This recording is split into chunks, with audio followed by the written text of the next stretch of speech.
अस्सलाम वालेकुम, welcome back to Jain explains. और आज हम बात करने जा रहे हैं क्यों article 17 section 2 constitution of Pakistan का सही तरह इम्प्लीमेंट नहीं हो सका, जो कि हर शहरी को पॉलिटिकल एसोसिएशन, पॉलिटिकल पार्टी बनने का और पॉलिटिकली एक्सपोज्ड पर्सन बनने का हक देता है।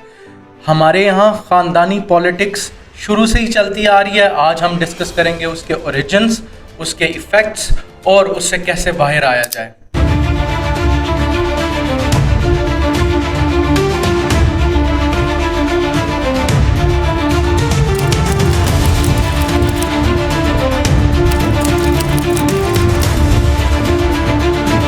अगर हम बात करें शुरू में जब कंट्री आज़ाद हुई थी, तो हमारे पास चुनिंदा ही बहुत ही अच्छे वाइब्रेंट पॉलिटिकल लीडर्स थे, जैसे कि लियाकत अली खान, कायद-ए-आज़म मोहम्मद अली जिन्ना, मोहम्मद अली बोगरा। वक्त के साथ साथ कुछ असैसिनेट हो गए, किसी की डेथ हो गई, कोई आगे जाके इतने नहीं रेलेवेंट रह सके पॉलिटिक्स में जितना उनको रहना चाहिए था। फिर क्या हुआ, फिर मार्शल लॉज आए, मार्शल लॉ के चलते ही फिर आई भुट्टो फैमिली। जुल्फ़िकार अली भुट्टो की नुमाइंदगी में एक बहुत ही लिबरल लीडर पाकिस्तान को मिला, लेकिन उसके बाद उन जैसा लीडर नहीं बल्कि उन्हीं का ख़ानदान चलता गया। The Bhutto family was the epitome of dynastic politics in Pakistan. Politics start हुई डायनेस्टिकली भुट्टो के दौर से, जब Peoples Party in 1971 came into the power after a controversial election जिसके बाद डिसइंटीग्रेशन ऑफ ईस्ट पाकिस्तान हुआ। अब जुल्फ़िकार अली भुट्टो एक ऐसी एनिग्मेटिक पर्सनालिटी थे जो कि फेस, कुछ लोग कहते हैं हीरो हैं, कुछ लोग कहते हैं विलन हैं। कॉन्स्टिट्यूशनली उनका एक किरदार था जिसको नेगेटिवली भी लिया जाता है बहुत बार, but he was still a leader nonetheless. लेकिन अब उनकी जो लेगेसी है, rather than taking on by some other vibrant leader, उनकी लेगेसी उनकी फैमिली तक ही महदूद रही। उनके बाद उनकी बेटी बेनज़ीर भुट्टो ने टेक ओवर किया। उसके बाद उनके ही हस्बैंड आसिफ अली जरदारी साहब, जो कि करंट प्रेसिडेंट भी हैं, उन्होंने टेक ओवर किया। फिर Bilawal Bhutto is being groomed to take over as the next PM of Pakistan. अब ये एक ख़ानदान है जो कि आप पॉलिटिक्स के अंदर बहुत ही इनकलकेट हुआ है आजकल, और ये शुरू से लेकर इन्होंने बुनियाद रखी थी डायनेस्टिक पॉलिटिक्स की इन द 1970s। सिमिलरली फिर चौधरीज, गिलानीज, और स्पेशली आफ्टर 17/6 के मार्शल लॉ के बाद Ziaul Haq started to groom Nawaz Sharif to become the next PM, और वही हुआ। अब नवाज शरीफ के भी सक्सेसर होते अनदर लीडर जो कि आते रूट से, बट अगेन द शरीफ्स एक फैमिली आई जो डायनेस्टिक पॉलिटिक्स में बहुत सारा किरदार निभाया, जिन्होंने, उनके भाई शहबाज शरीफ थे, फिर हमज़ा शहबाज, फिर Maryam Nawaz. You see what I am saying here कि एक ख़ानदानी जो सियासत है वो बहुत कॉमन है हमारे मुल्क में। एंड इससे क्या होता है, इससे जो वायबल डेमोक्रेसीज होती है ना, उसके अंदर जो हकदार लीडर्स होते हैं that are genuinely thinking about the people, उनको मौका नहीं मिलता काम करने का। उनका भी तो हक है। As I stated earlier, article 17 section 2 constitution का हमारा कहता है कि हर पर्सन को हक है कि वो पॉलिटिकल पार्टी बना सके, कि वो पॉलिटिकली एक्टिव हो सके। लेकिन क्योंकि चंद ख़ानदानों तक सियासत महदूद होकर रह गई है, तो चंद लोगों के ही इंटरेस्ट हाईलाइट होंगे आगे। ऐसा नहीं है कि आप और मैं, जो कि लेट्स से किसी बड़े मेजर ख़ानदान से ताल्लुक़ नहीं रखते, तो हमारी भी इसी जमहूरियत के अंदर उतने ही हकूक़ होंगे जितने एक ऐसे बंदे के पास हैं जिसके अंदर कुछ भी नहीं। अब सिमिलरली व्हेन मूविंग थ्रू, आप देखेंगे कि डायनेस्टिक पॉलिटिक्स के अगेन एक एंटी डायनेस्टिक पॉलिटिक्स रिजीम भी चली थी। वो किसकी थी?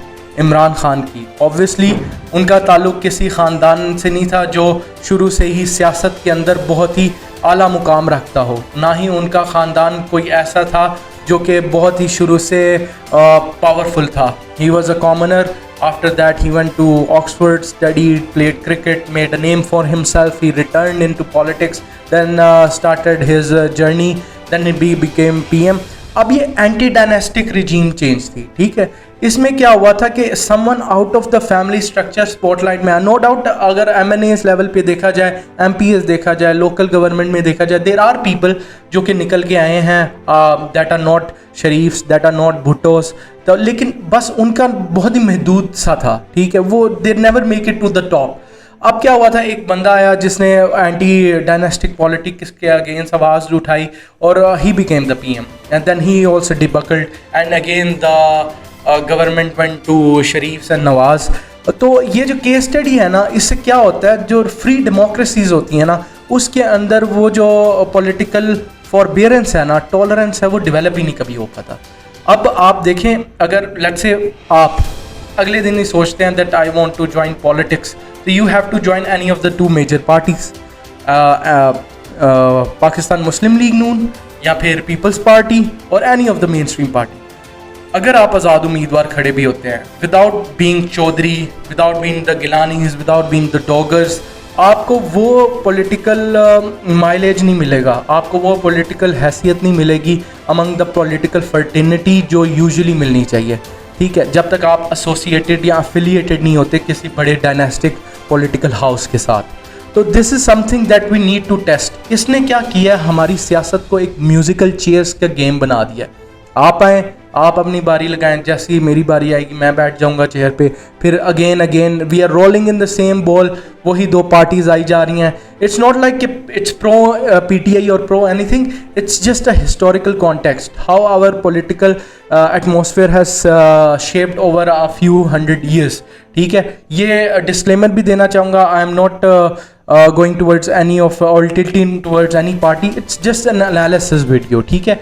हिस्टोरिकली यही है, आप डिनाई नहीं कर सकते, अच्छे बुरे की बात नहीं है, it's just history. History could be taken into perspective from both sides. You could say Imran Khan was the best, you could say Maryam Nawaz. मेरे पर्सनली मेरे जो एनालिसिस है उसके मुताबिक Maryam Nawaz is doing a fantastic job, but still she is affiliated with the politically vibrant house that is the Nawaz. तो ऐसे ही अगर बिलावल भुट्टो कल को he was an exceptional foreign minister, still he was from the Bhuttos, right. तो यही मैं बताना चाह रहा हूँ, ये dynastic politics if it's playing right in the country's defence, call for it. Still हमें चाहिए कि हम अपने पॉलिटिकल स्फीयर को थोड़ा ब्रॉड करें। जब ब्रॉड करेंगे तभी डेमोक्रेसीज जो होती हैं इवॉल्व होती हैं। डायनेस्टिक पॉलिटिक्स एक ऐसी क्या लें मर्ज है, जैसे the Gandhi's in India, Modi's, her south Asian country में एक ख़ानदान है जो ओवर पावर करता है बाकी को। इवन साउथ कोरिया में the Samsungs are the mainstream, ठीक है। तो ये एक ऐसी वीडियो थी जिससे आपको ये पता चले कि what is going on in the political sphere right now. तो dynastic politics is a issue जिस पे काम किया जाएगा, जिस पे हमने ही काम करना है अवाम के नुमाइंदा होके। We have to vote on the basis of performance, not on the family name. तो that was it for today's video. If you find it informative तो प्लीज़ लाइक एंड सब्सक्राइब करें। अगर आपको ये वीडियो से डाउट है, if you disagree with me, freedom of opinion is the vital part of a democracy. I am all for it. बिल्कुल जज करें, बिल्कुल मुझे बताएं कि आपकी क्या राय हैं, and I will surely take it as a normal human being with tolerance and forbearance. Thank you guys very much for giving me the time and watching my video.